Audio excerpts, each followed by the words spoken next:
Wa kana mulkuhu arba'ami'ati sanah. Begitu disebutkan dalam kitab sejarah. Wa kana mulkuhu arba'ami'ati sanah. Dia berkuasa 400 tahun lamanya. Penguasa tunggal syarqan wa gharban. Dari mulai belahan timur dunia sampai ke barat. Tunduk dalam kekuasaannya. Lalu kemudian datanglah Nabi penyeru kepada tauhid menghadap penguasa yang hebat, raja segala raja di atas dunia. Menyembahlah kepada Allah. Lalu apa jawabnya? Dengan sombong dan angkuh dia berkata, Arabbun ghairi, Arabbun ghairi, adakah Tuhan lain selain aku? Adakah yang lebih berkuasa di dunia ini selain aku? 400 tahun membuat dia merasa bahwa dia Tuhan. Sampai-sampai keluar dari mulutnya, Arabbun ghairi, adakah Tuhan selain aku? Lalu kemudian apa yang terjadi? Allah subhanahu wa ta'ala mengirimkan ba'udah. Dalam Al-Quran Allah mengatakan tidak malu menciptakan ba'udah, nyamuk. Inna Allah la yastahi ayyadriba masalam ma ba'udah. Allah tidak malu menciptakan seekor nyamuk. Wa ma fauqaha, lebih kecil daripada nyamuk. Apa yang terjadi? Nyamuk itu masuk ke dalam lubang hidungnya. Terus ke dalam batang hidungnya. Sampai ke otaknya. Dan nyamuk itu pun menggigit otak di kepalanya. Lalu kemudian dia mengambil martel memukul-mukul kepalanya. Sampai orang-orang di sekelilingnya menyangka dia gila. Sampai dia habis usaha. Makin sakit. Tak dapat dirasakan. Tak dapat diceritakan. Tak dapat diungkapkan bagaimana rasanya. Dan akhirnya dia pun mati. Dicatat dalam sejarah. Dia bernama Namruz. Begitu Allah bercerita tentang orang-orang angkuh dan sombong. Dia tidak mati disambar petir. Dia tidak mati ditimpa batu besar. Dia tidak mati karena sesuatu yang hebat. Tapi dia mati karena makhluk yang hina. Yang kita pun dapat membunuhnya dalam satu kali tepukan. Berpuluh nyawa nyamuk akan mati. Tapi begitu Allah Ta'ala ingin menunjukkan kesombongan, keangkuhan orang-orang yang merasa dirinya Tuhan. Jawabannya adalah kuasa Allah Subhanahu wa Ta'ala. Hari berganti musim berubah. Dunia ini diisi oleh orang-orang yang angkuh dan sombong. Selesaikah dunia dengan matinya Namruz? Tidak. Lahir lagi generasi yang lebih canggih daripada Namruz. Lebih kejam daripada Namruz. Apa yang dia lakukan? Yuzabbihuna abna'ahum wa yastahyuna nisa'ahum. Lebih sadis daripada Namruz. Anak laki-laki disembelih hidup-hidup. Anak perempuan dibiarkan karena tidak melawan. Anak laki-laki yang dia nampak dalam mimpinya akan menarik mahkota kekuasaannya. Anak perempuan dibiarkan melahirkan. Sampai pada akhirnya ketika dia berkata dengan lantang, kalimat berbeda, substansi makna yang sama. Ana rabbukumul a'la. Ana, aku, rabbukum, Tuhan kamu, a'la, yang paling tinggi. Ternyata kekuasaan boleh bisa merubah makhluk merasa menjadi khalik. Orang kalau sudah terlalu lama berkuasa, melihat manusia tertunduk-tunduk ketakutan, maka berubah dalam dirinya, berkata, kaulah yang paling berkuasa, engkau adalah Tuhan. Itu pernah terjadi pada Namruz dan menular kepada Parau. Al-Quran menyebut dia Fir'aun. Ana, aku, Rabbukumul a'la, Tuhan kamu yang paling tinggi. Bagaimana cara Allah mematikan Fir'aun? Diceritakan dalam Al-Quran. Falamma adrakahul gharaqu, ketika dia tenggelam di tengah laut merah, masuk air itu ke dalam tenggorokannya dan masuk ke dalam lehernya, terus ke dalam dan masuk ke dalam paru-parunya. Sebodoh-bodoh anak kecil tidak akan ada air masuk ke dalam paru-parunya. Anak kecil yang belajar minum, kalau sampai air masuk ke dalam saluran nafasnya, dia pasti akan tersedak. Tersedak adalah kuasa Allah. Kenapa? Karena ada saluran nafas, ada saluran minum. Udara tidak akan mungkin diisi air, karena kalau sampai air masuk ke saluran udara, maka hancurlah paru-paru. Allah ciptakan satu kuasa bernama tersedak. Tersedak adalah kuasa yang paling ringan. Anak kecil yang tak ada daya upaya pun pasti akan tersedak. Tapi Allah ingin menunjukkan kepada Fir'aun, jangankan untuk menggenggam dunia, jangankan untuk membunuh Musa, jangankan untuk mengejar Bani Israel, untuk tersedak pun kau tak kuasa. Wahai Fir'aun, apa yang terjadi? Fir'aun mati. Kenapa Allah mematikan Fir'aun dengan air? Kenapa tidak dengan batu? Kenapa tidak dengan petir yang menggelegar? Mengapa dengan air? Karena dulu bayi yang tak berdaya itu dihanyutkan ke tengah air. Wa auhayna ila ummi Musa, kami wahyukan, kami ilhamkan, kami bisikkan ke hati ibu Musa, an ardi'ihi, susukan anakmu. Fa in khifti alaihi, kalau kau takut anakmu ini akan disembelih Fir'aun, fa alqihi fil yammi, hanyutkan dia ke sungai.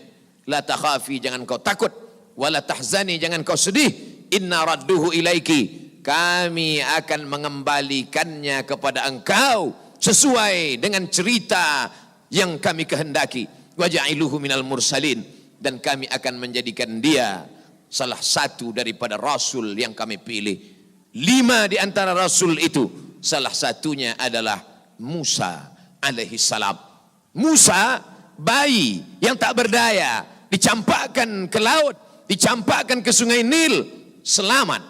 Bayi yang tak dapat berenang, bayi yang tak ada kuasa, bayi yang tak ada daya upaya, selamat di atas air.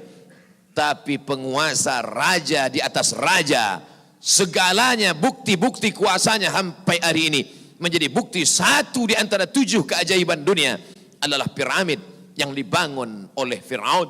Tapi ternyata air yang dulu menyelamatkan bayi Musa, air yang sama menenggelamkan Fir'aun yang amat sangat berkuasa. Sekali lagi Allah ingin bercerita kepada manusia bahwa mudah bagi Allah melenyapkan makhluk-makhluk yang sombong, yang merasa diri gagah perkasa, manusia yang terkena penyakit amnesia, terlupa bahwa dia hanyalah makhluk, paru-parunya ciptaan Allah, udaranya titipan Allah, hembusan nafasnya dan tarikannya semua atas kuasa Allah. Mestinya dia berkata, la haula wa la quwata illa billah. Berakhir episode Fir'aun. Selesaikah dunia? Tidak. Muncul lagi mereka yang sombong-sombong. Macam-macam nama sejarah mencatat. Abu Lahab dengan bangganya berkata, sebelum Abu Lahab datang, datang lagi seorang pria perkasa dengan tentara bergajahnya bernama Abrahah. Dia ingin memindahkan Ka'bah karena baginya bisnis di Makkah harus dialihkan. Nun, jauh di Yaman, berseberangan dengan Laut Merah, menyeberang ke Afrika. Maka ini Ka'bah harus dihancurkan. Dia bawa pasukan bala tentara, sampai akhirnya pasukan gajah tidak ingin bergerak. Gajah makhluk Allah, binatang, tahu mengenal Allah subhanahu wa ta'ala.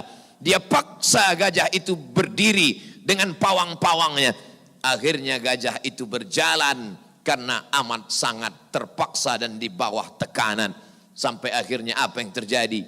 Datang Abdul Muttalib membawa kunci Ka'bah. Dia serahkan kepada Allah. Dia katakan di depan pintu Ka'bah, inna lihadzal baiti rabban yahmi. Sesungguhnya Ka'bah ini ada Rabb, ada Allah yang menjaga dan memeliharanya. Bukan aku yang menjaganya, kuserahkan kepada penjaganya. Inna lihadzal baiti rabban yahmi. Sesungguhnya Ka'bah ini ada penjaganya, kuserahkan dia kepada Engkau ya Allah. Apa yang terjadi? Fa arsalna alaihim tayran ababil. Kami kirimkan kepada mereka burung ababil yang dibawanya tarmihim, melontar, melempar mereka pasukan Abraha bergajah bihijaratin, dengan batu-batu min sijil, yang dipanaskan di atas api neraka. Apa yang terjadi pada pasukan Abraha? Faja'alahum ka'asfim ma'kul, mereka seperti daun-daun yang dimakan ulat. Tahun peristiwa itu terjadi disebut dengan Amul Fil, tahun gajah, tahun kelahiran Sayyidina wa Maulana Muhammad sallallahu alaihi wasallam. Hari berganti, musim berubah, isi dunia sebenarnya itu-itu saja, namanya berbeda, tapi sebenarnya makhluknya itu-itu saja. Dia pernah bernama Namrus, dia pernah bernama Fir'aun, dia pernah bernama Abraha. Selesaikah dunia? Belum. Dunia terus berlanjut, melahirkan makhluk-makhluk.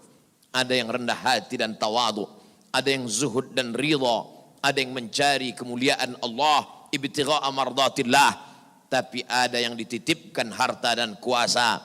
Pertama dia merasa dia punya, lama-lama dia merasa alam semesta pun bersimpuh sujud di kakinya. Karena dia lihat tidak lagi ada orang yang berani mendongakkan kepala, tidak lagi ada yang berkuasa, tidak ada lagi yang berani bersuara keras, lantang, semuanya ketakutan. Sampai akhirnya dia berkata dalam hati, aku adalah penguasa jagat raya. Kemana mereka semua? Mati. Ketika penguasa-penguasa dunia modern dengan kecanggihan teknologi berkata, kami bisa menangkal gempa. Gempa sebagaimana apapun kuatnya bisa kami atasi. Ternyata begitu ujian Allah itu datang, bangunan yang mereka bangun porak-poranda, hancur berkeping. Datang lagi satu penguasa berkata, kami yang paling banyak jumlahnya di atas dunia, kami yang bisa menguasai alam semesta.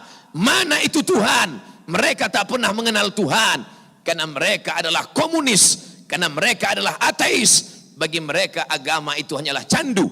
Orang yang terkena narkoba bagi mereka sama dengan orang yang dimabuk oleh agama.